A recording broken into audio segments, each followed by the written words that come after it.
परमात्मा का अवतार है। अवतारो इत क्या किया, जो दई में बका के सुत, तोलो द्वार खोले नहीं, आए खोले विद्या अभिनंद बुद्ध। विद्या अभिनंद बुद्ध जी और ने कलंक अवतार, वेदों कहया आखिर जमाने यही है सिद्धार्थ। अब दो चीजें आ रही है, विद्या अभिनंद बुद्ध और निष्कलंक। इसका अर्थ समझने के बाद ही बुद्ध और कल्कि का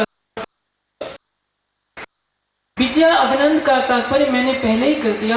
विजय जिसका अभिनंदन करती हो वो है विजय अभिनंदन। विजय किसका अभिनंदन करेगी? केवल अक्षरातीत का। अक्षरातीत के सिवाय कोई भी सर्वशक्तिमान नहीं है, किसी न किसी रूप में न्यूनता है, चाहे आदि नारायण हो चाहे। जब पूर्ण ब्रह्म सच्चिदानंद देवचंद जी के अंदर विराजमान हुए तो उनके स्वरूप को विजया अभिनंद कहा गया। लेकिन ब्रजराज और धाम की शुद्ध थी, पर जागने की सुधना, जागने की लीला उनके तन से नहीं हुई थी, इसलिए उनके साथ निष्कलंक शब्द नहीं जुड़ा। चंद्रमा बहुत सुंदर होता है लेकिन उसमें धब्बे होते हैं। सूर्य भी बहुत तेजोमयी होता है लेकिन वो भी राहु के द्वारा ग्रस लिया जाता है। गुलाब भी बहुत सुंदर होता है लेकिन उसमें भी कांटे होते हैं। सर्प भी बहुत कोमल होता है लेकिन उसमें विष होता है। संसार की ऐसी कोई भी वस्तु नहीं जिसमें कोई न कोई दाग न हो, लेकिन ऐसा स्वरूप प्रकटने वाला है जिसमें किसी तरह का दाग नहीं रहेगा। देवचंद जी कहते जागृत अखिल फरिश्ता है, ब्रजराज और धाम का सारा ज्ञान है, सब कुछ है, लेकिन खिलवत परिक्रमा सागर श्रृंगार के अवतरण की शोभा उस तन को नहीं है, क्योंकि जब तक श्यामा जी की पातशाही के 40 वर्ष शुरू नहीं हो सकते, खिलवत परिक्रमा सागर श्रृंगार की वाणी नहीं उतर सकती। जो लोग आखिरी विलम न मुकैयत तो लोग क्या करे खास मत, पहचान करने मुतलक जो हक की गए खिलवत। जब तक खिलवत परिक्रमा सागर श्रृंगार की वाणी उतरेगी नहीं, ब्रह्म सृष्टि के पास मार्फत का इल्म पहुंचेगा नहीं, कोई भी आत्म अपने को जागृत कर ही नहीं सकेगी। और देवचंद जी के तन से तो वाणी भी नहीं उतरी, इसलिए 313 ने तारतम लिया, सोने की कसेड़ी मांगी, जमुना जी के जल में स्नान किया, सब कुछ खाया पिया, राज्य से बातें की, लेकिन देवचंद जी के तन उज्जवल होते ही सबने धाम धनी हमको छोड़कर परम धाम चले गए हैं। ये है जागरी, इसको जागरी नहीं कहेंगे। ये कलंक लगा रह गया। घोड़े पर जब सवार बैठा होता है तभी घोड़े की शोभा है। अब ये समझना है कल की क्या है। प्राणनाथ जी को कल की नहीं कहेंगे या देवचंद जी को बुद्ध जी नहीं कहेंगे, हो रही। घोड़ा तो दो नहीं रहेगा, घोड़ा तो एक ही रहेगा। घोड़े की शोभा तभी है जब घोड़े के चारों पैर जमीन पर पड़े हो। यदि घोड़े का एक भी पैर ऊपर है तो इसका तात्पर्य यह है कि घोड़े को मनपसंद सवार मिला ही नहीं। घुड़सवार से ही घोड़े की शोभा है और घोड़ा ही घुड़सवार को चलाता है। आप समझेंगे, दोनों में गहरा संबंध है।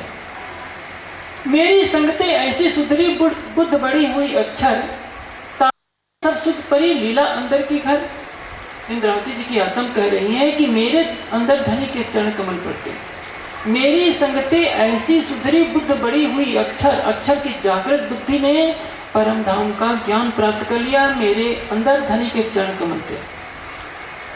कहा है मेरे हृदय चरण धनी के, इन्हें एक फल पाया इत।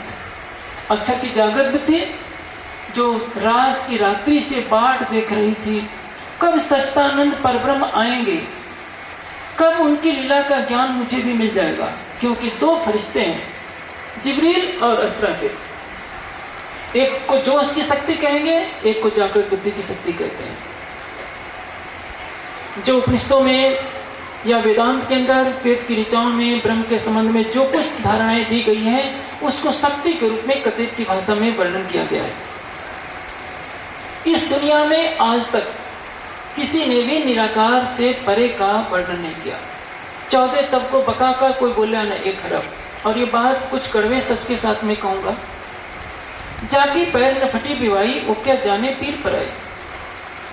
रेगिस्तान में रहने वाला पानी की कीमत समझता है, बंगाली आसाम में रहने वाला पानी की कीमत कभी नहीं समझेगा, क्योंकि वहाँ तो सालों भर वर्षा होती ही रहती है। जो संसार निराकार से परे का ज्ञान नहीं जान सकता, उसको पाने के लिए जिन जिन ऋषि मनुष्यों ने निराकार से परे को जानने के लिए सारे जीवन अपने शरीर को गला डाला, उनको मालूम है कि ब्रह्म ज्ञान की महत्ता क्या है।